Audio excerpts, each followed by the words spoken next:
Welcome everyone to GeoHugs. I'm Jess from Prospectors and CoreSafe, and I'm your virtual host today. So this week's rock star in the hot seat is Andrew Bailey. So Andrew's the Chief Executive Officer of MinEx CRC that commenced in 2018 and undertakes research in a variety of aspects of mineral exploration. I'm so pleased that he's here joining us today. He'll be having a chat to us about what research is being undertaken that may have us exploring differently in the next 5 to 10 years. But if you can all please jump on mute now and stay on mute for the entire presentation. But we want to hear from you. So I'll be opening up the floor at the end. So don't be shy, please use the chat. Let us know if you have any questions or comments, and you'll have the opportunity to jump off mute and we'll have some discussions at the end. So thank you so much again, Andrew, and I'm so thankful to have you on today. Thanks, Jess. Yep, good to be here. Good turnout online, and yeah, it certainly got a bit of a reaction before the time on LinkedIn, so that's good. A few people had a few comments already, so hopefully I'll address. I want to tell you how we're doing it differently, as well as address a few of those comments and some comparisons you might have with oil and gas and other technologies. So I'll launch in here. This is mineral exploration, and it's a CRC, which I'll explain in a moment. And part of it is just looking ahead and how things may be different in a few years ahead. Now, I'm not going to exactly predict the future, but things are changing slowly. Drilling, we've been doing drilling for a long time in the world, 150 years of drilling history, but it is changing slowly. It's not exactly the same as it always has been.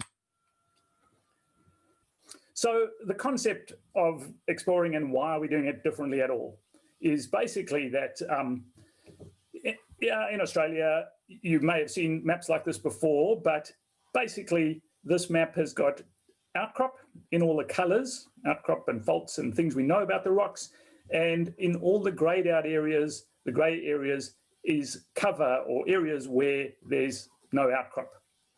And if you add all that up, it's about 70% of the country has got cover. Only about 30% is exposed. So we know those rocks that are exposed to the surface do carry on under cover, and an image like this with geophysics underlying it shows that rocks that are exposed to the surface continue under cover. But when you look at that and the history of how it's been explored, this map is open file data of about 700,000 drill holes across Australia. And believe it or not, almost all the drilling coincides with areas of outcrop. Now that started logically. The old prospectors wandered around, kicked a few rocks. Those were the initial discoveries that led from there. And the drilling also logically followed that, because those were easier and more logical places to drill. So huge amount of drilling in Australia, concentrated in areas where there's outcrop. And this map has actually been coloured by each hole's, how close it is to its neighbouring holes. So huge clusters of those holes, mainly in red, on areas of outcrop. And then when you overlay the actual deposits, the major mineral deposits of Australia, that distribution is just amazing. The way they are clustered, and here they're shown by commodity type, in areas of outcrop. So, iron ore up in the Pilbara, gold and nickel predominantly in WA, and coal across in Queensland, and copper. But almost all those areas, and I'll actually just go back a slide again, just all those areas where the outcrop is the drilling, where the drilling is are the discoveries, and that's where the mines are. And then we continue drilling in those areas. So a huge amount of drilling. So the challenge is, we know those rocks continue undercover. How on earth do we better explore undercover? And geophysics is one method, but drilling holes and actually getting a sample of rock and seeing what's there is the other key method. So has to be done. How do we do it differently? Because clearly we haven't been doing it sufficiently. Otherwise, a lot of those areas would have more holes drilled in them. And then the question is why? The question is always, why do we need more? We're having a green society. Well, that's great. But conventional car runs at about 15 kilograms of copper. You can go all the way through the range up to a Tesla, a battery electric vehicle. It's got about 80 kilograms of copper, and that's great. That's already, 5 times the amount of copper in a conventional car. But then you go to the next step. If you want a battery bus.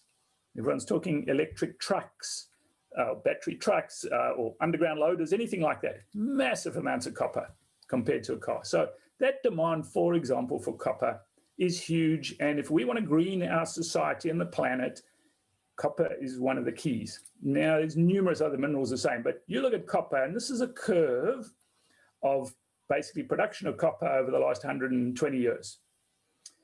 And if you take any point on this curve, if you're sitting here in 1970, for example, and the prediction was it's increasing, you know, everyone would have said, hello, oh, hang on, it can't go up forever. What's going on? You can't go on forever. But you could have said the same thing in 2000 or 2010, and there's little glitches, but look at that. This curve is going up and up and up.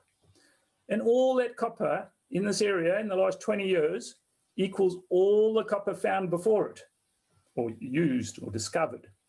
And the same thing in the next 20 years, 22 years, we're going to need that area under the graph is equivalent to all of this area over here. So massive demand ongoing, and we've just got to find it. You know, we know that mines like Escondida are depleting, grades are decreasing. We have to do something about it. We have to look in those areas. If we want to green the economy, we want to supply what we need to. This is the only way to do it, to discover more. So we look undercover. This is a photo taken a couple of weeks ago. We're doing a drilling program in the Northern Territory at the moment with the National Drilling Initiative, and out Barclay Tablelands and areas around Tennant Creek, flat as anything, flat as a tack, no outcrop. You've got to drill holes, and you know, drilling works, but you know, are there better ways of drilling and discovering undercover? And that's what the Mineral Exploration CRC, Cooperative Research Centre, is about. So basically, what is cooperative research? Well, it's a mix. In this case, we have geological surveys, we have mining companies, we have METS companies and research providers. They come together and have put in cash to do research and test concepts. They also put in non-staff in kind, so we have drill rigs, we have equipment, we have data. We have a lot of people from the research institutions, and the federal government has kicked in $50 million in this case over 10 years.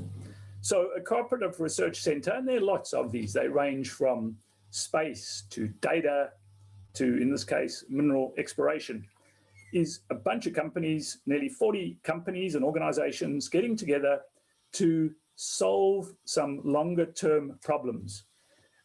It's not about manufacturing, although all outputs need to be commercialized by METS companies. Otherwise, what's the point of it? We have to have them commercialized. The research providers do the work. The industry says what should be done. So it's a way of directing research. And in our case, basically, leading to more efficient drilling technologies, both conventional drilling, I'll touch on that, and other types, in this case, coil tube. There's safety and environmental factors, and we want better data. So that's what cooperative research is about. And we launched into it, we started 2 years ago in the CRC, and we're well underway now. I'll just put up 2 slides of all of our partners. We've got big companies, we've got smaller companies, we've got drilling companies, METS companies, international companies, local companies, so a whole range, and then all the state and territory geological surveys as well. And then the research institutions, including CSIRO on board.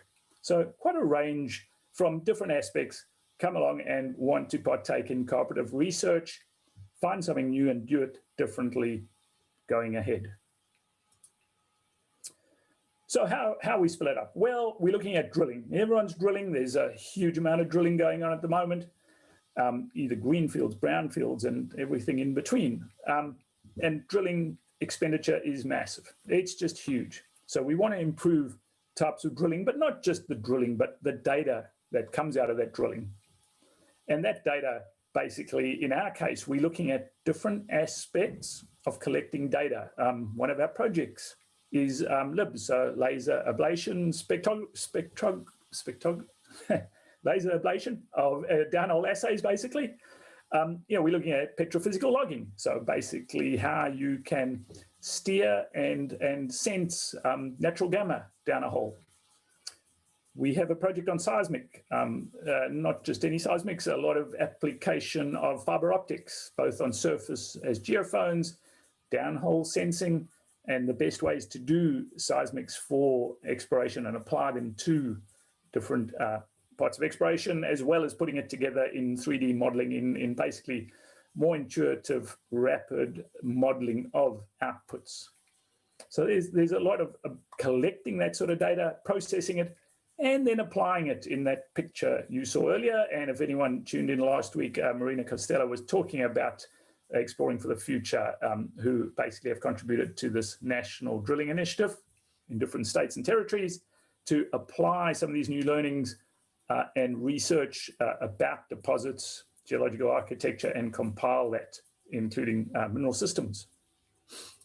And that's all through optimizing diamond drilling, so conventional drilling, RC drilling, and we have quite an advanced lab here at Curtin University in Perth doing, it's got flow loops, it's got an underground, a small underground rig set up for drill simulation. They test bits, they test flow, they test all sorts of measurements on rigs. And then coil tube drilling. And I'll get on to that in a moment. That's, you know, one of the ways of looking at the future. So whilst I'm talking mainly about coiled tubing today, there's numerous other projects underway, and you'll see from the little piece at the bottom, with that sort of budget I talked about, you know, it's pretty big. We've got around 75 researchers busy across these 9 primary projects. We have at the moment, we're up to 22 PhDs, and it's going to double again still. We'll have a total of 50 graduating through over our next 8 years. So it's a pretty big spend and some quite intense research in these specific areas, one of which is coiled tubing. So coiled tubing or coiled tubing, coiled tube, CT drilling, it's known by various things. It's been around for a while.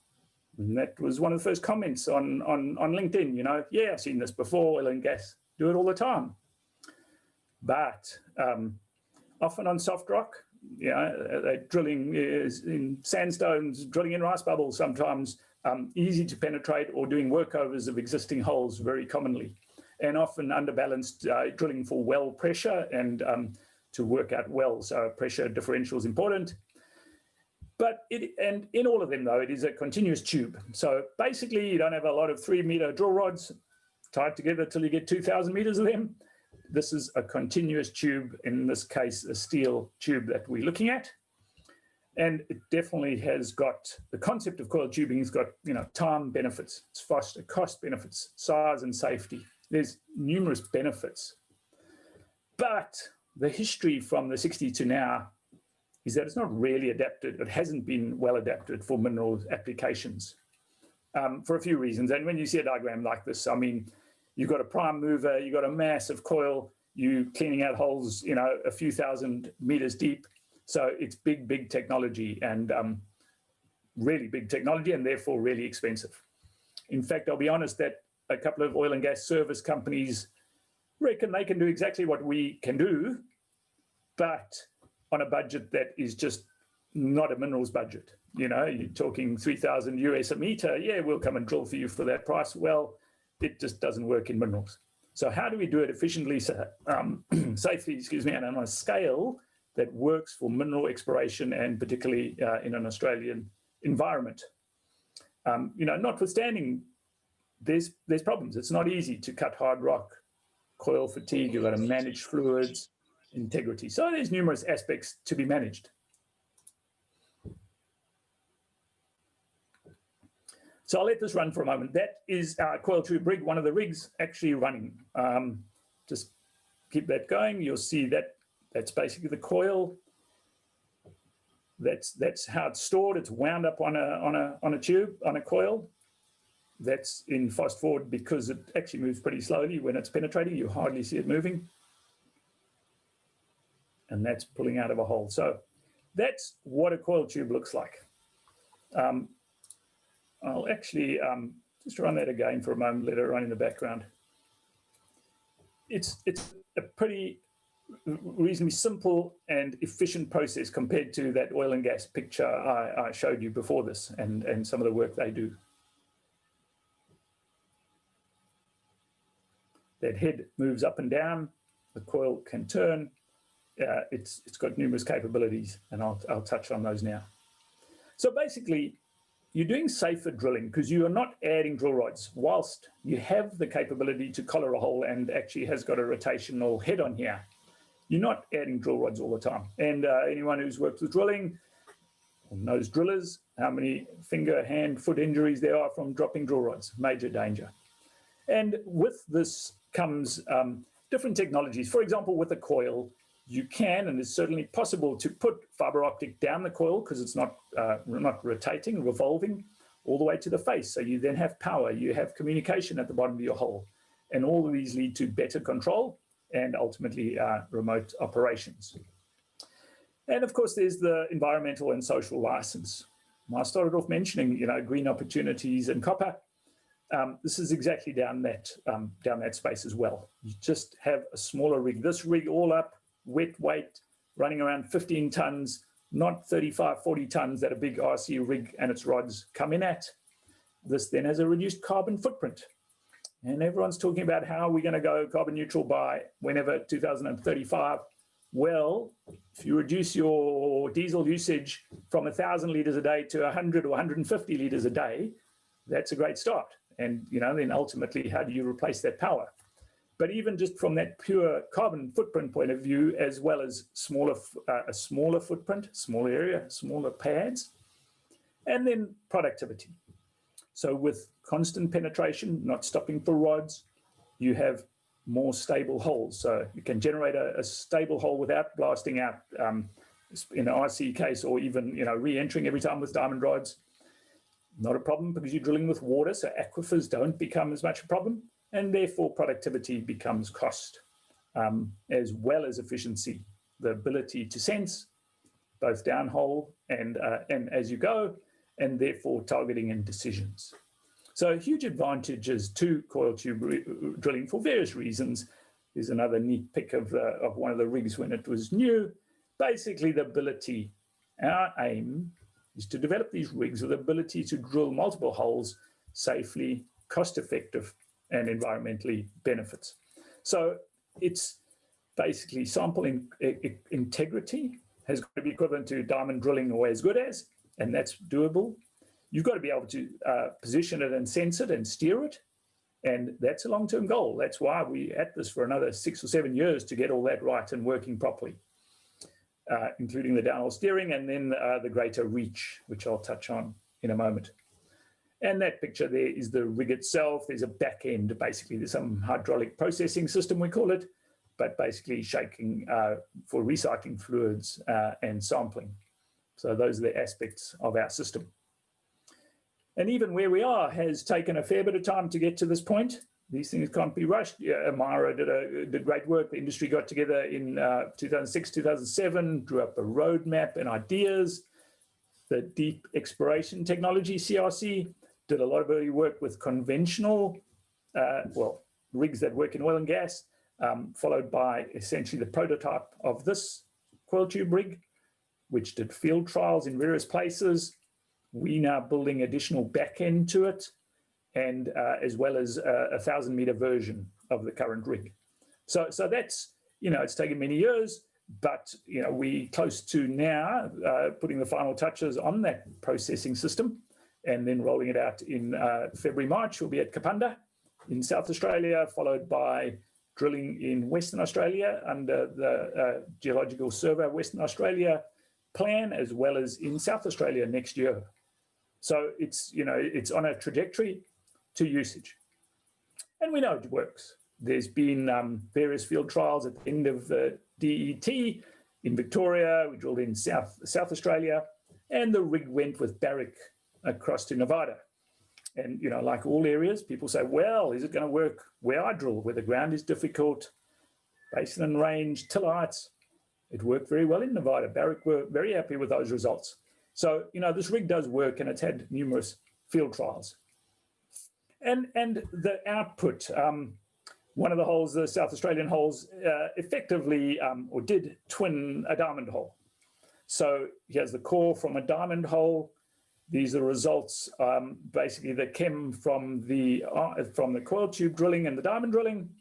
down at close to 400 meters, a kick in what you can see in the core, and a kick in the analysis of chips and samples coming up the hole. So even though it is an open hole system, it's not reverse circulation, it's conventional, it is accurate and has been shown to produce good results. You know where you are down a hole, you can replicate, and a brilliant tool, in this case for greenfields exploration. Look for the basement, tag the basement, know where you are, and it can reproduce current or other results. Just move that on. So we know that it works, it compares well. That's on that at a 400 meter depth. You're having reasonably clean holes, stable holes, and straight holes, as well as getting fluid return, which is important.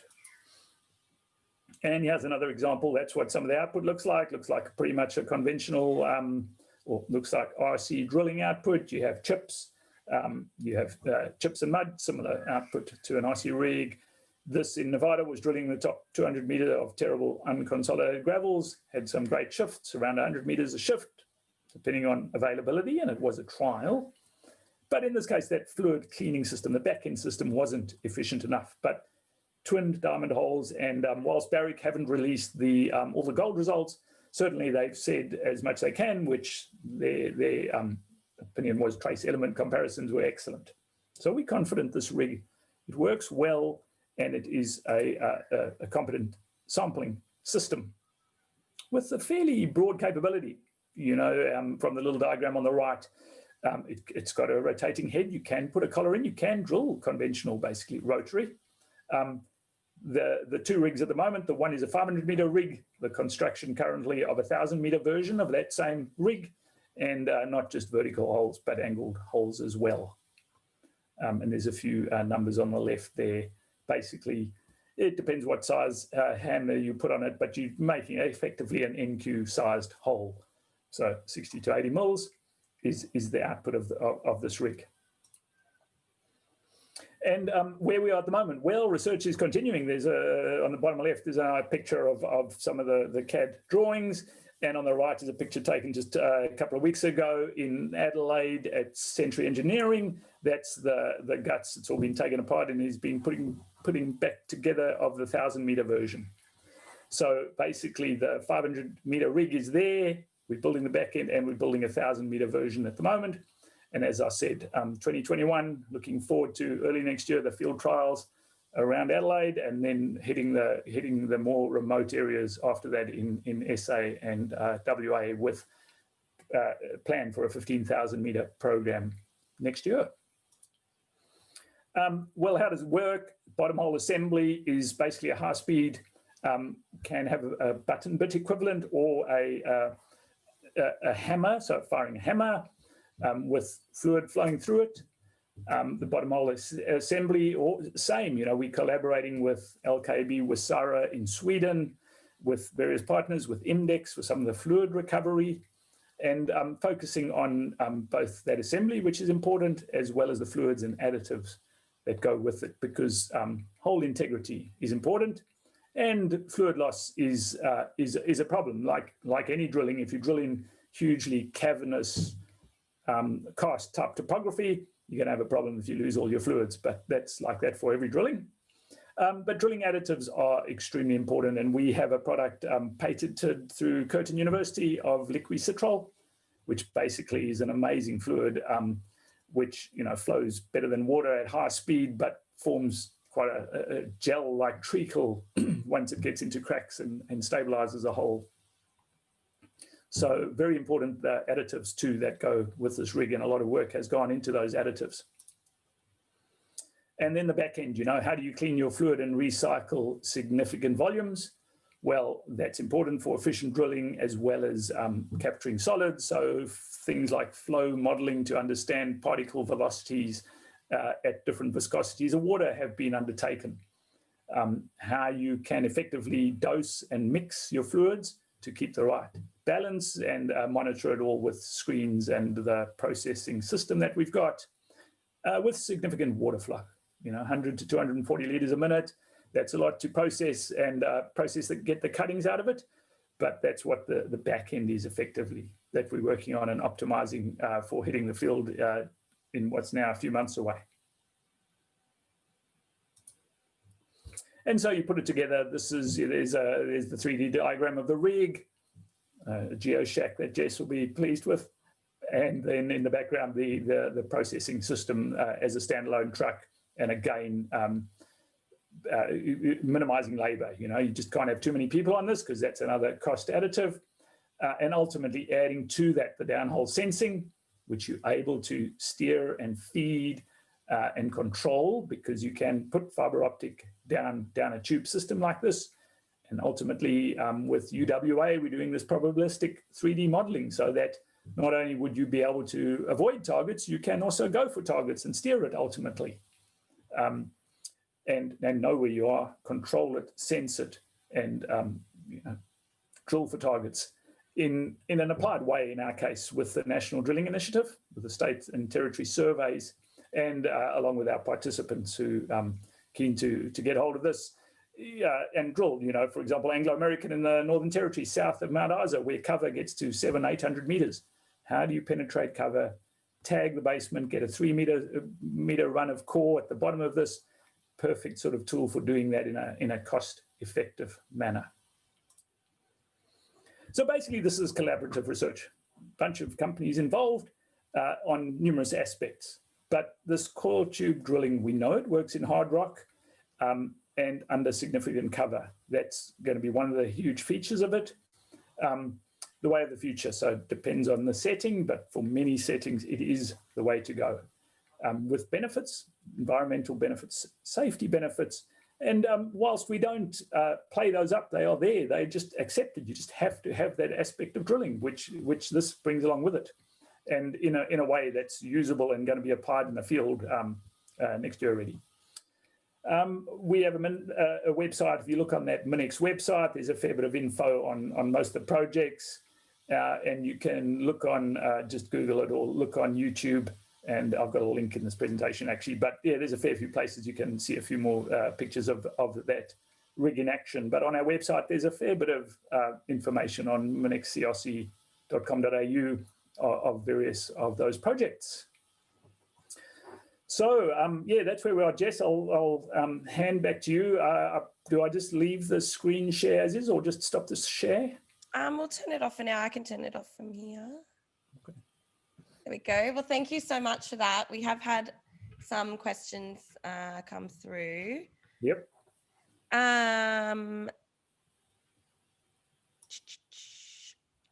So how is the hole advanced for the coil rig drill hole?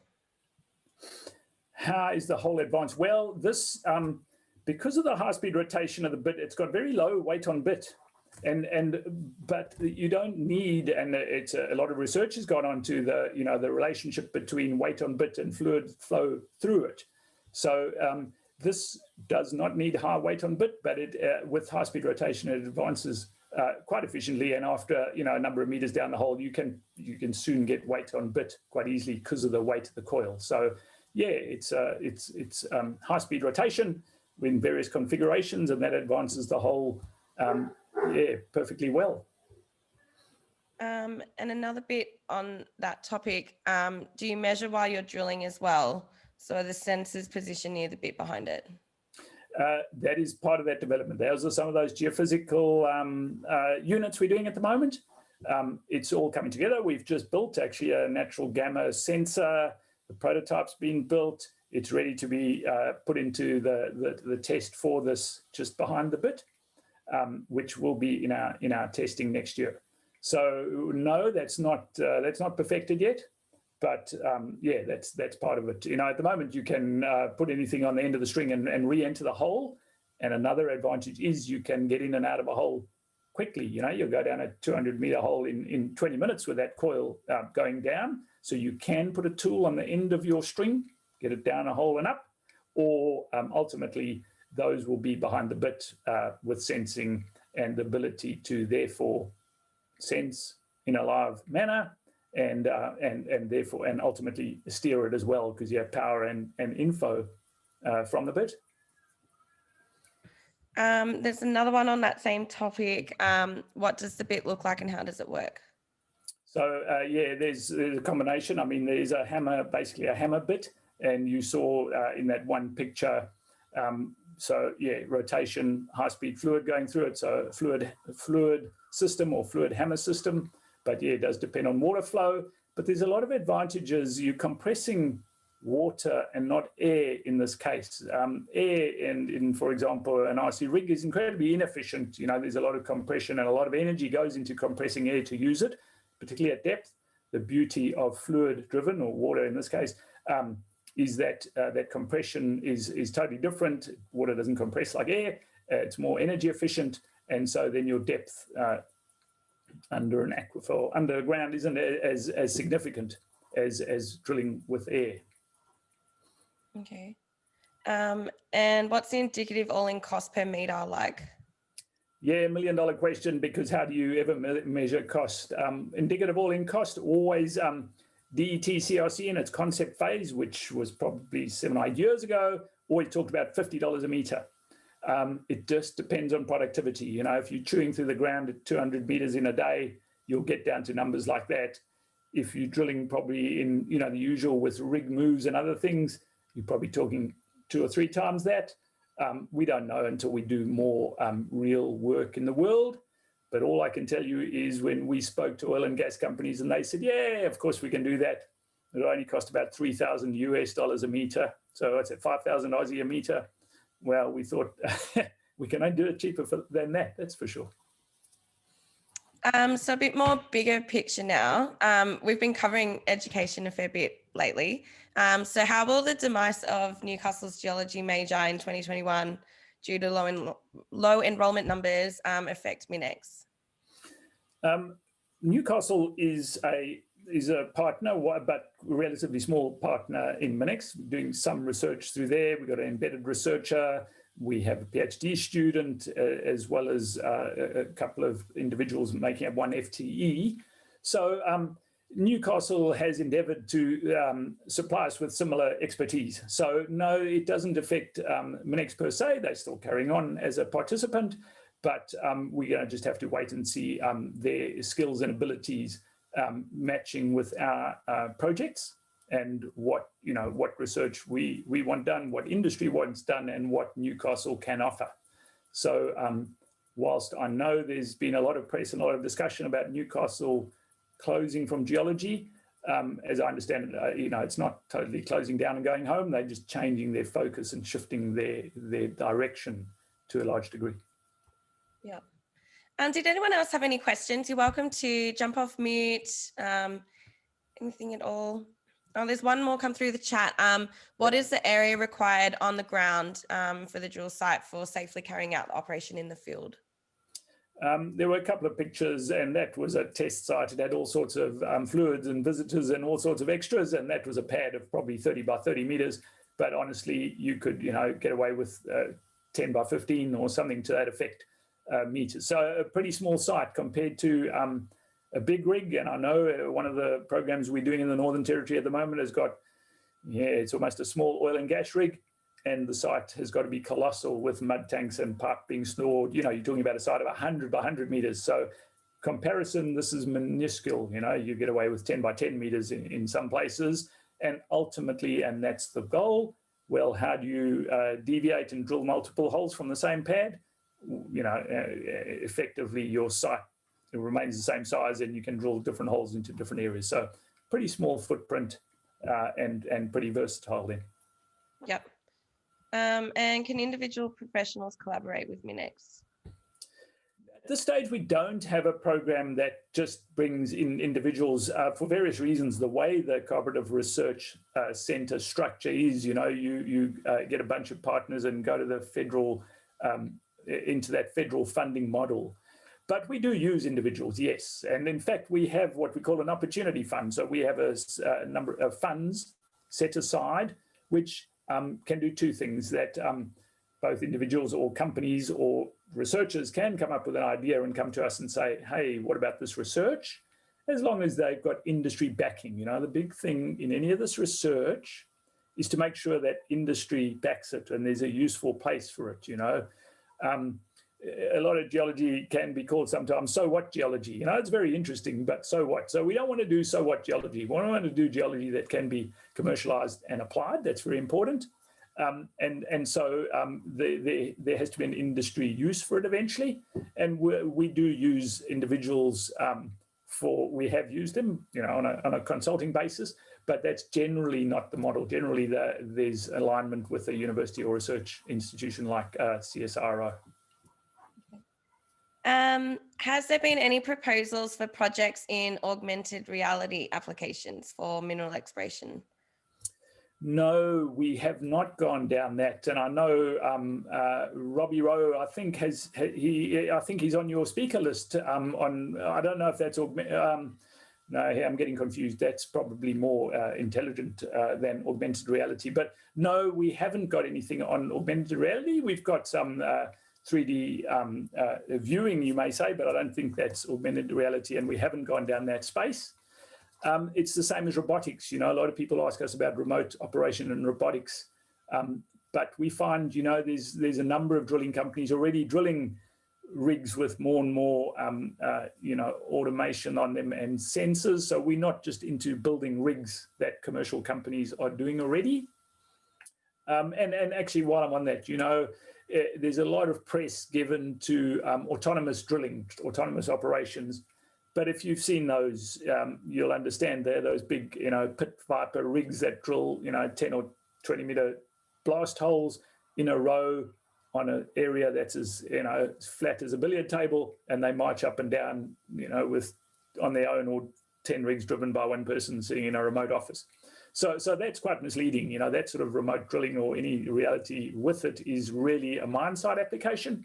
Here we're looking at more greenfields and, you know, and greenfields and brownfields exploration drilling. How do you change bits and keep the hole open whilst you're changing? Well, two things. One of them is the use of fluids. So that Citrol, as it's called, that we've developed, a polymer type mud, is very effective in forming effectively a treacle and keeping the hole open.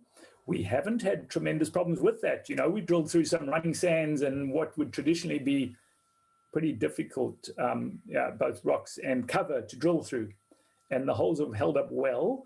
I think one of the reasons is that you don't stop regularly like you would with air and clean out a hole and lift water out the hole and, you know, blast the hole to pieces. So by preserving the integrity of the hole, that the holes do stand up well. But in cases, you know, you can case the upper part of a hole in, you know, if you're in gravelly overburden, for example, you can run casing. So that hasn't been a tremendous problem up to now. But, you know, that's another reason why we're going to do extensive or more field trials. And this rig will work, you know, in many settings, but it's not going to be the panacea. It's not going to replace all drill rigs in the world. It's going to have a part of the drilling fleet, and I think it's going to be significant, but, you know, you're not going to replace every type of rig out there, that's for sure. But yeah, just to sum up, have a look on the website or contact me, drop me a line, and yeah, happy to talk to people far and wide. I'm very appreciative of your time today. So thank you so much again for getting involved. Yeah, if anyone has questions, yeah, like Andrew said, reach out. And yeah, thank you everyone so much for joining.